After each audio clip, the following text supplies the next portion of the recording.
Boa noite a todos.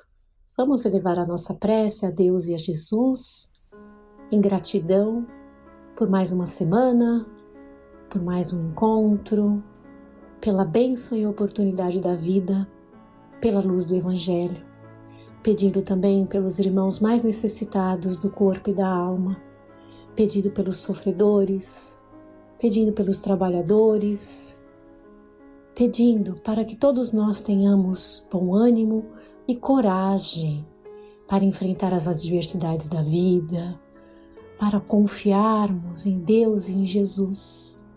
Nesses momentos onde os nossos corações estão em aflição, que possamos ter a fé, a certeza e a confiança de que tudo passa. Pai nosso que estais no céu, santificado seja o vosso nome.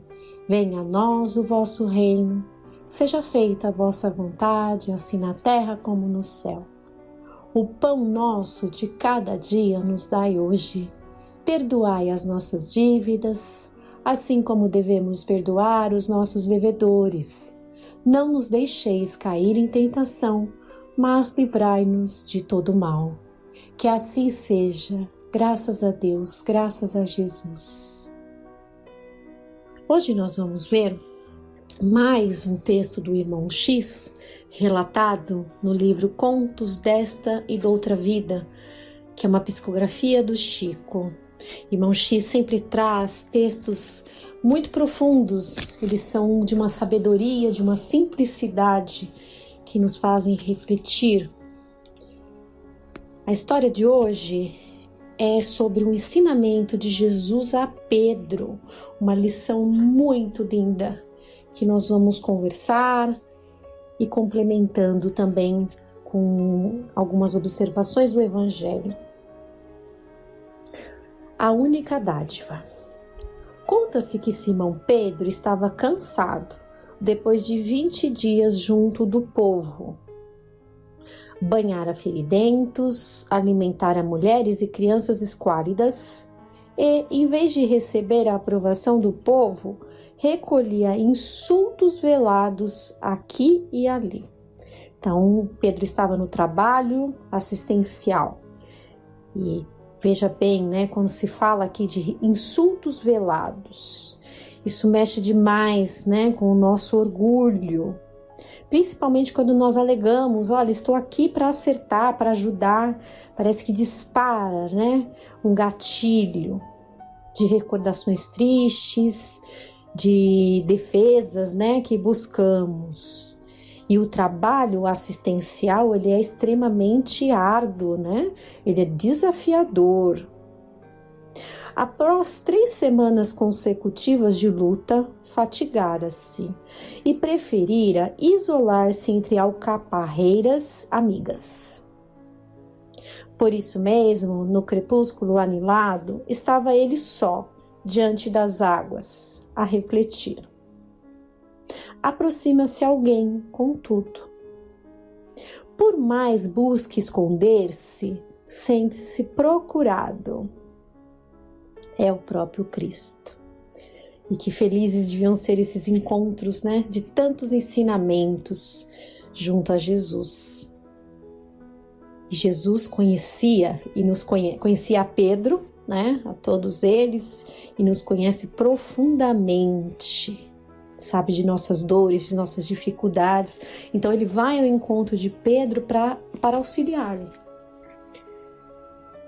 Que fazes, Pedro? Diz-lhe o Senhor. Penso, mestre. E o diálogo prolongou-se. Estás triste? Muito triste. Por quê? Chamam-me ladrão. Isso desperta mesmo, né? A questão da calúnia, da injustiça. Mas se a consciência não te acusa, que tem isso? Olha a pergunta de Jesus a Pedro. E vamos refletir, né? Quando algo nos acontece, nós pensamos exatamente assim: olha, eu não devo nada, então tudo bem, a gente dá de ombro, né? Mas não é isso que acontece, né? A gente se sente ali ofendido, melindrado, triste. Queremos imediatamente esclarecer, né? Revidar algumas vezes, nos defender, contar para as pessoas para que elas nos ajudem, né, a nos defender da calúnia, da injustiça. Nós nunca vamos com a nossa consciência que está limpa. Se você não fez nada, por que você tem que se defender, né? Nós não pensamos dessa maneira tão simplista assim. Isso é dada a nossa condição moral ainda, né? Então, vejam a resposta, né, de Pedro. Interessante, né? Como é bom alguém nos ouvir. Jesus permitiu ali que Pedro, naquele momento, né, baixasse a guarda e falasse o que vinha no seu coração. E Jesus amorosamente o ouviu. Sinto-me desditoso, infeliz, né? Em nome do amor que me ensinas, alivio os enfermos e ajudo aos necessitados. Entretanto, injuriam-me. Dizem por aí que furto, que exploro a confiança do povo. Ainda ontem distribuí os velhos mantos que nos foram cedidos pela casa de Carpo, entre os doentes chegados de Jope. Alegou alguém inconsideradamente que surrupiei a maior parte. Estou exausto, mestre. 20 dias de multidão pesam muito mais que 20 anos de serviço na barca. Olha a afirmação de Pedro. Então, essas 3 semanas que ele passou ali junto aos doentes, aos necessitados, no trabalho assistencial, para ele pesaram muito mais do que 20 anos de trabalho árduo, né? Ele era um pescador, era um trabalho bruto, árduo também e desafiador. Pedro, que deste aos necessitados nesses últimos 20 dias? Moedas, túnicas, mantos, unguentos, trigo, peixe. De onde chegaram as moedas? Das mãos de Joana, a mulher de Cusa. As túnicas, da casa de Zobalã, o curtidor. Os mantos, da residência de Carpo, o romano que decidiu amparar-nos. Os unguentos, do lar de Zebedeu, que os fabrica. O trigo, da seara de Zaqueu, que se lembra de nós. E os peixes, de nossa pesca. Então, Pedro, olha quantas perguntas assim sábias de Jesus, para fazer com que Pedro refletisse, né, sobre a lição. Que devo entender, Senhor? Então, e ainda assim, né, como nos representa a verdade ali, o esclarecimento está tão nítido, tão transparente, e mesmo assim a gente não consegue entender, né? Pedro ainda estava confuso com o que o mestre estava dizendo para ele. Olha a resposta de Jesus, que apenas entregamos aquilo que nos foi ofertado para distribuirmos em favor dos que necessitam. Ou seja, Pedro estava sendo apenas um instrumento, um facilitador. A divina bondade conjuga as circunstâncias e confia-nos de um modo ou de outro os elementos que devamos movimentar nas obras do bem. Disseste servir em nome do amor. E o amor, ele é multiplicador, né? Quando ele fala das circunstâncias, nós somos apenas instrumentos mesmo, estamos no lugar certo, na hora certa, desde que tenhamos a boa vontade do trabalho. Quando queremos trabalhar, quando queremos servir, o trabalho aparece. E mesmo que tenhamos poucos recursos, poucos braços, as coisas vão aparecendo, né? As doações vão chegando e o trabalho é direcionado para aqueles que precisam, que necessitam. Então, no final das contas, né, como ele fala, né, você só distribuiu o que foi ofertado. E foi ofertado por quem? Por Deus, né? Deus permite que tudo isso aconteça. Sim, mestre. Recorde, então, que o amor não relaciona calúnias, nem conta sarcasmos. O amor, ele multiplica amor. Não se pode conter o amor, né? O amor, ele é intenso, ele está acima de tudo. Então, quando o nosso olhar está voltado para as bênçãos, para os ganhos, para o trabalho que se multiplica, que importa as calúnias, que importa as críticas, os julgamentos, a ingratidão? Não é? Quantas coisas ele fez, né? Isso que Jesus quis colocar para ele. Quantas coisas ele fez e quantas coisas outros fizeram e chegaram até as mãos de Pedro para que Pedro apenas distribuísse. Olha que lindo, né? Então não há necessidade de pensarmos no mal, nas calúnias, nas críticas. Não contemos isso, contemos apenas o bem, né? Façamos uma lista dos ganhos que vem através do amor, do trabalho, da caridade. O discípulo, entremostrando súbita renovação mental, não respondeu. Jesus abraçou-o e disse apenas: Pedro, todos os bens da vida podem ser transmitidos de sítio a sítio e de mão em mão. Ninguém pode dar em essência esse ou aquele patrimônio do mundo, senão o próprio Criador, que nos empresta os recursos por ele gerados na criação. E, se algo podemos dar de nós, o amor é a única dádiva que podemos fazer, sofrendo e renunciando por amar. Muitas vezes, né, em nome do amor, nós vamos ter que abrir mão de muitas coisas. Do nosso tempo, do nosso conforto, do convívio ali com algumas pessoas, né? Tantas coisas. É um exercício de renúncia que nós muitas vezes colheremos os frutos só lá na frente, né? Mas nós temos que acreditar no amor. O apóstolo compreendeu e beijou as mãos que o tocavam de leve. Em seguida, puseram-se ambos a falar alegremente sobre as tarefas esperadas para o dia seguinte. E Jesus sempre nos traz, né, essa observação e esses exemplos da alegria do trabalho, alegria de servir.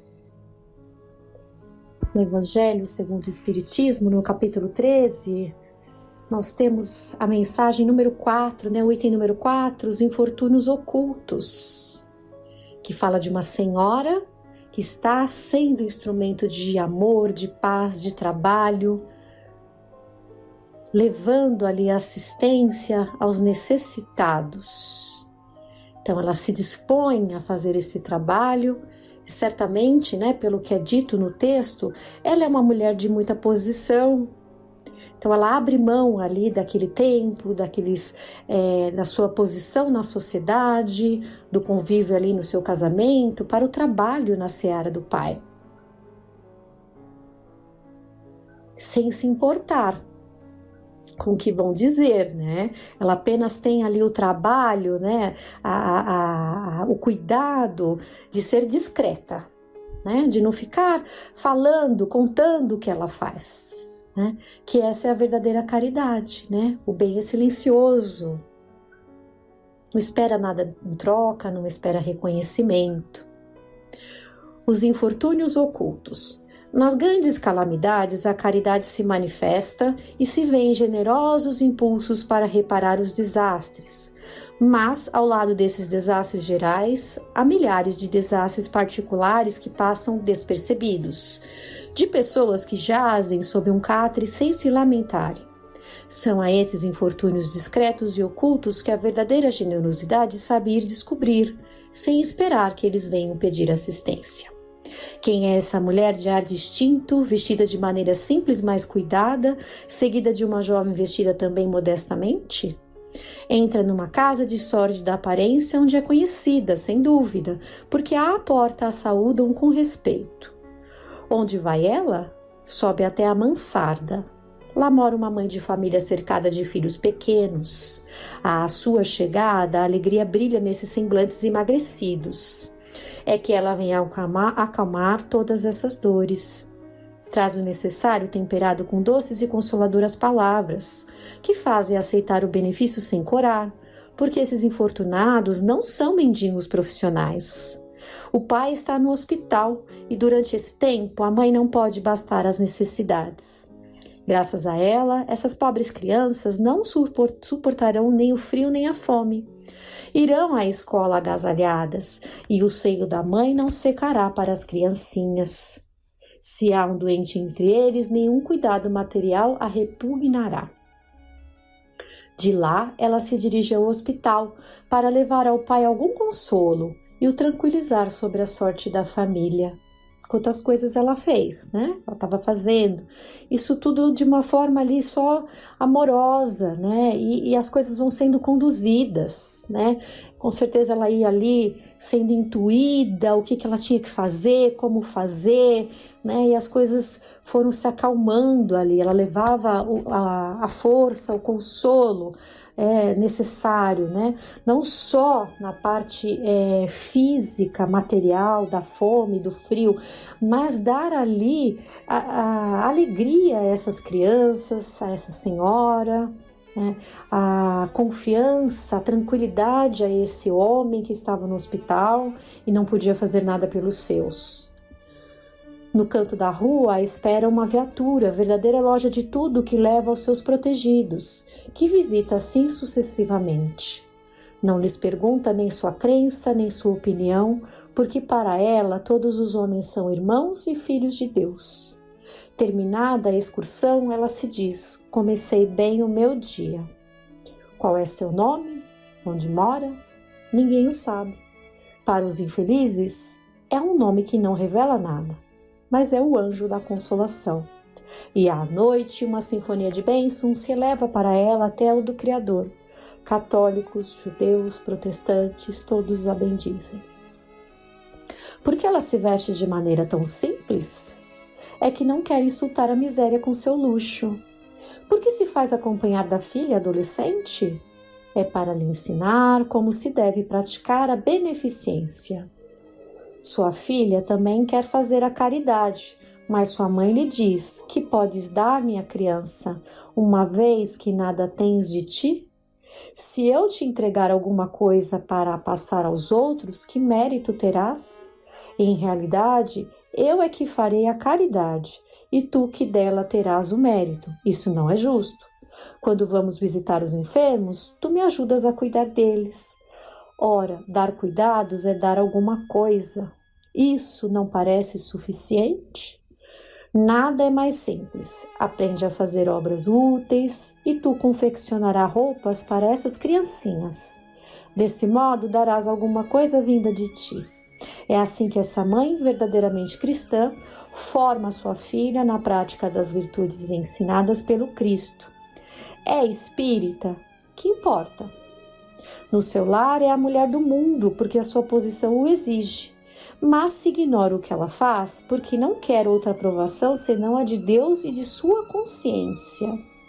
Um dia, porém, uma circunstância imprevista conduziu até ela uma de suas protegidas, que lhe produzia obras. Esta a reconheceu e quis abençoar a sua benfeitora. Silêncio, disse-lhe, não digas a ninguém. Assim falava Jesus. Então, muitas coisas no trabalho assistencial, né, que é multiplicador do amor, de bênçãos. Então o trabalhador tem que ter muita coragem, muito bom ânimo, muito esforço e não se deixar abater por críticas, por julgamentos indevidos, né? Fazendo a sua parte, Se nós trazermos ali esse texto para os dias de hoje, né? Vamos pensar nas pessoas que vivem nas ruas. Muitas delas nasceram já nas ruas, outras, por forças de circunstâncias, estão ali. Rostos que, quando passamos, sequer olhamos. Então, tem histórias ali de revolta, histórias de abandono, de tristeza, de doença, de viciação. São espíritos muitas vezes endurecidos pela circunstância, né? Obsediados, se auto-obsediam também. Então, quando alguém vai até eles levar alguma coisa, pode ser que seja até maltratado, digamos assim. E a pessoa tem que ser firme, tem que ali trabalhar com boa vontade, não se importar, né? E também ter em conta que muitos outros, né? Porque tem o obsessor do trabalho que não quer que aquele trabalho aconteça, tem o obsessor do trabalhador. Então, vá se defrontar mesmo com inúmeras circunstâncias. Não é só levar um prato de sopa, levar uma comida, uma cesta básica, algumas roupas. Então, tem que ser muito firme, né? Como Jesus colocou aqui nesse texto do irmão X. Não se ligar nas dificuldades, nas adversidades, na dureza do trabalho, e sim focar no amor, né? Fazer aquele trabalho assistencial com muito amor, com muito carinho, dando o amor de si. E com certeza o trabalho vai fluir muito bem e vai se multiplicar, vai encorajar outras pessoas a fazerem o mesmo, né? E às vezes um pequeno grupo, de repente, vira um trabalho assistencial enorme. Então, uma boa noite a todos, fiquemos com Deus, fiquemos em paz.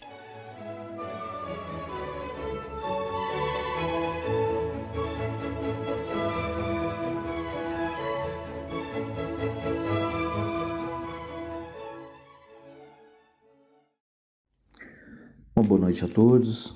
Nós vamos iniciando então mais um encontro, sempre gratos a Deus, o Pai da vida, o nosso Criador, a Jesus Cristo, nosso Mestre, a Frei Fabiano de Cristo e aos Espíritos amigos que nos amparam e nos fortalecem.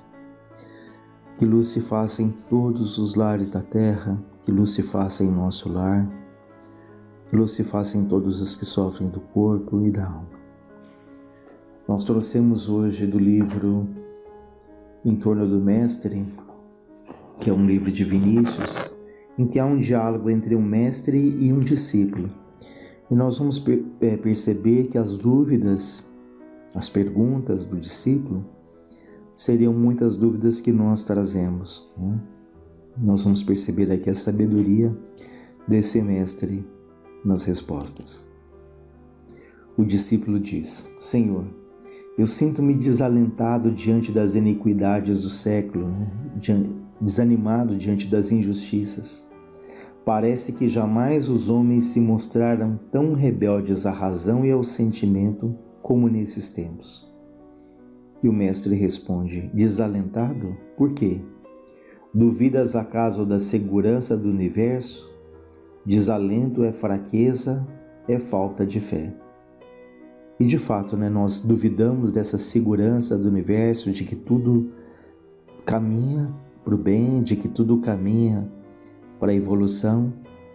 Mas diante de tantas situações nós nos perguntamos, né, será que de fato as coisas caminham? E o mestre diz que esse desânimo, que esse desalento é a nossa falta de fé, a nossa falta de confiança, a confiança em Deus, a confiança na vida, a falta de confiança até em nós mesmos. Mas o discípulo diz: eu quero ter fé, Senhor, mas eu vejo a cada passo surgirem tais impedimentos e tais embaraços à vinda do reino de Deus, que o desânimo me invade a alma. O mestre responde: és mais carnal que espiritual. A precipitação é peculiar ao homem. Quando o domínio do espírito se estabelece, o coração se acalma, serenam as paixões e a fé não vacila mais. Então ele diz que nós ainda somos mais ligados ali à matéria do que espiritual mesmo, né? Dizendo. Porque quando nós tivermos essa confiança em Deus, né? Como ele diz, quando o domínio do Espírito se estabelecer, o nosso coração vai se acalmar, né? Ainda que fora, ainda que no exterior aconteça muitas dificuldades, né? Muitas lutas, aparentemente caos, internamente nós vamos estar em paz, né? Nosso coração vai se acalmar na certeza dessa proteção, na certeza desse amparo, na certeza de que tudo caminha para o bem. E aí ele diz que as paixões serenam e a nossa fé ela não vai vacilar mais. Ele diz ainda, o reino de Deus há de vir e está vindo a cada instante para aqueles que o querem e sabem querê-lo. Veja que interessante, que o reino de Deus ele está vindo, né? E nós todos queremos, mas ele diz, para aqueles que querem e sabem querê-lo. Ou seja, nós dizemos que queremos o bem, que queremos que a Terra se torne um mundo melhor, um mundo mais pacífico, um mundo mais solidário, mas nós nos perguntamos o que temos feito para que essa mudança aconteça. É muito comum nós nos perguntarmos, o que será que eu vim fazer no mundo? Qual é o papel que me cabe?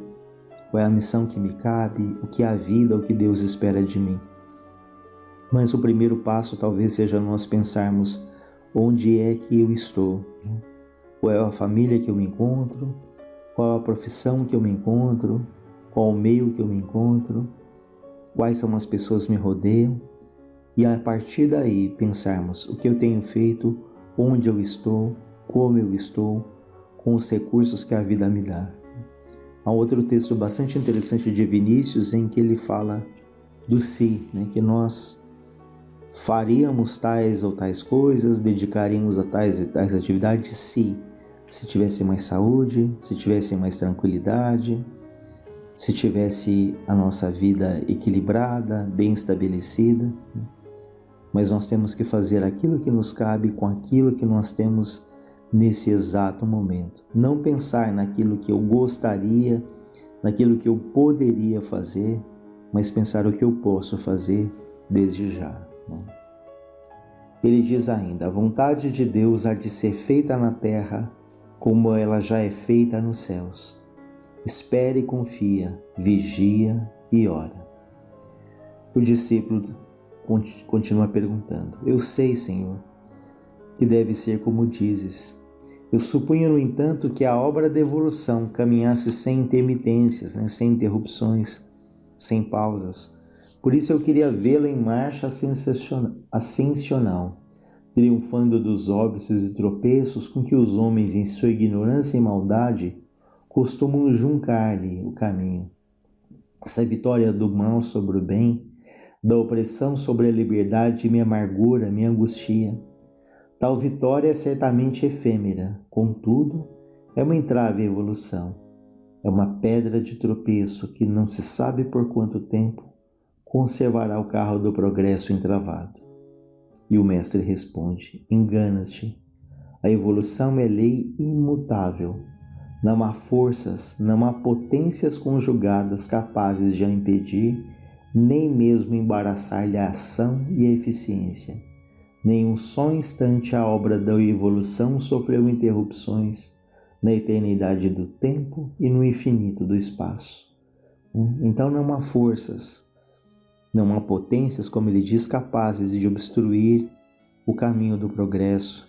Então aquilo que parece caótico, sem rumo, são caminhos ali necessários que lá na frente a gente vai perceber quantos aprendizados, quanto avanço na tecnologia, quanto avanço na ciência, quanto avanço em relação à solidariedade, seja da família, seja dos grupos, seja dos povos, seja de todas as nações, em que quantas vezes se unem na busca das soluções dos problemas econômicos, sociais e espirituais, quantos se unem, e isso acaba tendo ali um progresso admirável, um salto, que Só lá na frente a gente vai perceber isso com mais clareza.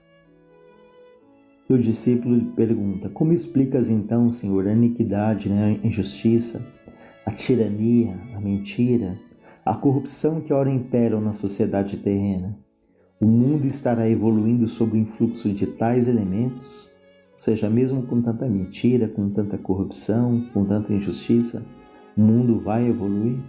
E o mestre responde: erras nos seus juízos pelos motivos já expostos. Ignoras que é precisamente sofrendo iniquidades e suportando a opressão que o homem vai compreender o valor da justiça e da liberdade? É verdade, Nós estamos aí privados da liberdade, mas às vezes é sofrendo a privação da liberdade é que nós vamos valorizar muito a liberdade em vários aspectos, Até a liberdade de sair, de nos movimentarmos. E quantas vezes sofremos injustiças na vida, mas quando sofremos essas injustiças, nós dizemos: eu não desejarei isso para ninguém, nem por meu pior inimigo. Então, quando nós sofremos, nós nos damos conta do quanto é importante sermos justos para com os outros também. O mestre continua dizendo: não sabes que só a experiência convence os espíritos rebeldes? Então temos aí o Evangelho, temos o relato de tantos e tantos espíritos que passaram pela Terra, que deixaram seu legado, que deixaram seus exemplos, mas em quantas situações só a experiência nos leva ali a refletir, a mudar ali as nossas posições, a renovar ali os nossos hábitos, os nossos sentimentos acima de tudo. Por isso ele diz que não sabes que só a experiência convence espíritos rebeldes? Não vês como os doentes amam a saúde? E como isso é verdadeiro, Às vezes temos ali uma boa saúde, os órgãos ali funcionando muito bem e não nos cuidamos, não valorizamos, não preservamos essa oportunidade sagrada de cuidar do nosso corpo físico. E aí, quando nós nos vemos doentes, nós passamos então a valorizar a nossa saúde, a cuidar um pouco mais ali da nossa saúde física. Então não vês como os doentes amam a saúde, como os oprimidos sonham com a liberdade, como os perseguidos suspiram pela justiça? Julgas que essa geração adúltera e incrédula se converta apenas com os testemunhos dos céus e com as palavras de amor expressas no Evangelho do Reino? Supõe que todos se amoldou uma graça sem o aguilhão da lei? Em mundos como esse, é preciso privar os seus habitantes de certos bens para que se interem do valor e da importância desses mesmos bens. Então, uma vez mais, ele reforça aqui a importância da experiência, na nossa vida, e fala uma vez mais também que quantas vezes nós nos sentimos privados de certos bens, da saúde, da liberdade, para que a gente possa então valorizar isso que nós tínhamos em dado momento, mas não valorizamos. Em outro momento, o discípulo diz: começo a ver luz onde tudo se me afigurava escuro. Todavia, Senhor, seja-me permitido ainda algumas perguntas. O mestre responde: pede e receberás, bate e se te abrirá, busca e achareis. O discípulo pergunta: de tal modo a obra da redenção jamais se interrompe, e mesmo através de todas as anomalias, ela se realiza fatalmente? Ele continua com a dúvida, ele continua perguntando se apesar de tantas dificuldades, a evolução vai se realizar. E o mestre responde: de certo, se assim não fora, a suprema vontade não se cumpriria e Deus deixaria de ser Deus. A evolução no que se respeita ao espírito opera-se pela educação dos seus poderes e faculdades latentes. Ora, todas as vicissitudes, todas as lutas, todos os sofrimentos, em suma, contribuem para incentivar o desenvolvimento das possibilidades anímicas. Assim, pois quer o espírito goze os salutares efeitos da prática do bem e da conduta reta, quer suporte as amargas consequências do mal cometido, na negligência do dever cumprido, da corrupção a que se entregue, ele vai se educar e, portanto, evoluir. Pelo amor e pela dor, sob a doçura da graça ou sob a inflexibilidade da lei, caminhará sempre em demanda dos altos destinos que lhe estão reservados. Então nós não podemos regredir, temos aprendido isso no Espiritismo, podemos estacionar temporariamente ou caminhar. E esse crescimento ele se faz ali quando nós tomamos o melhor caminho, o respeito ao outro, o respeito a si mesmo, pelo amor. Mas a dor também, ainda que nós tomemos caminhos difíceis, ainda assim, pela lei da ação e reação as consequências vêm, e pela dor nós também evoluímos, porque o mal ele é transitório.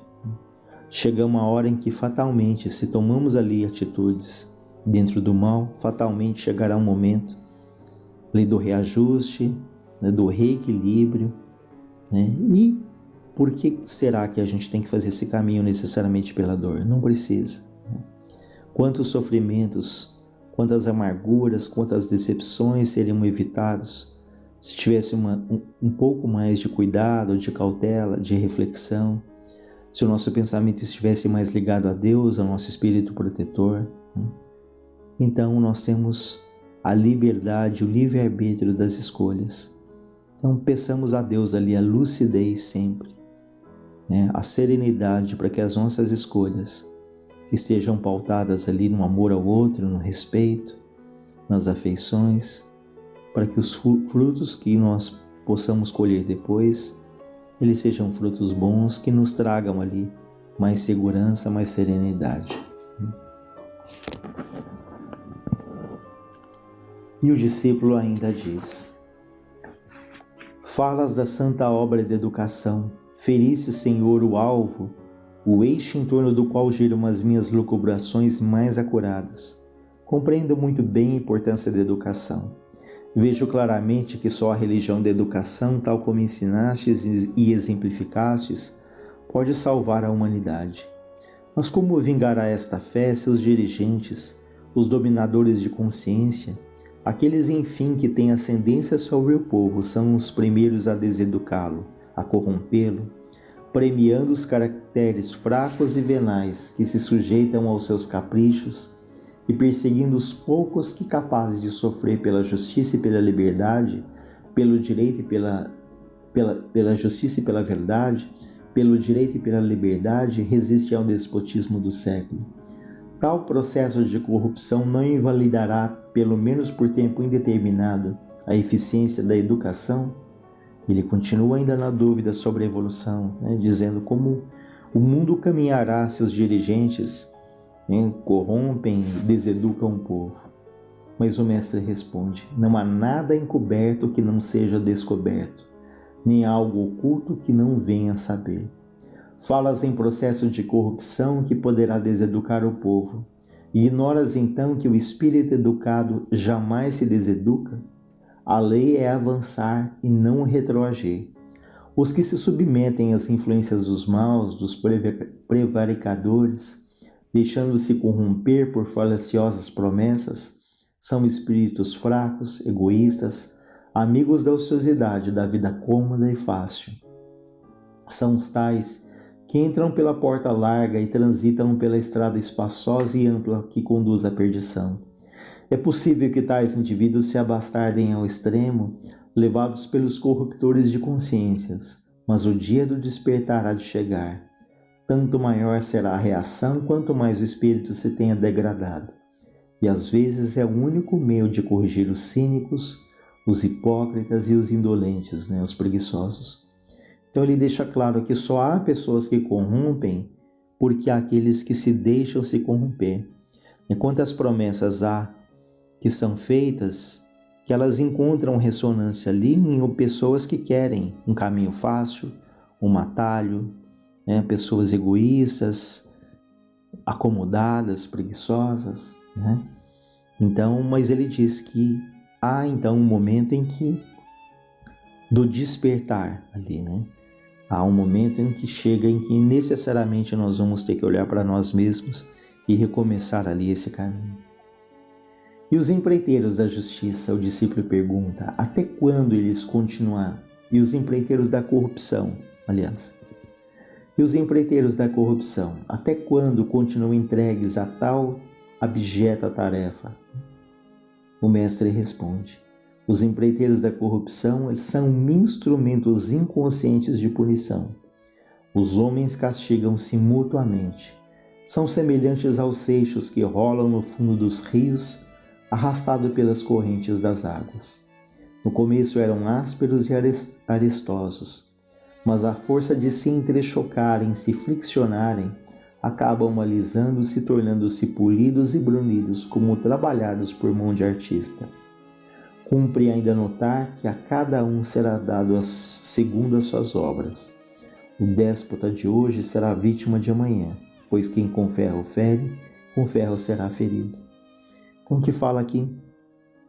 Nós aprendemos, né, mutuamente, né, que esses que estimulam a corrupção, que exercem a corrupção, eles são instrumentos inconscientes, né, de punição, porque nós não passamos por absolutamente nada que nós não tenhamos ali um vínculo com aquela situação, um vínculo com aqueles aprendizados. Então, essas situações tão difíceis que acontecem, mesmo em relação à corrupção, elas gradativamente vão vir à tona, porque não há nada coberto que não seja descoberto. E cada vez mais vai se tomar mais cuidado, cada vez mais as pessoas vão repensar, cada vez mais as consequências serão mais duras, mais difíceis. E com isso ele nos compara ali aquelas pedras dos córregos, que à medida que elas vão descendo pela correnteza, elas vão se batendo umas nas outras e vão aparendo as arestas, né? Então, como foi dito, através do amor ou através da dor, nós vamos crescendo, nós vamos nos melhorando.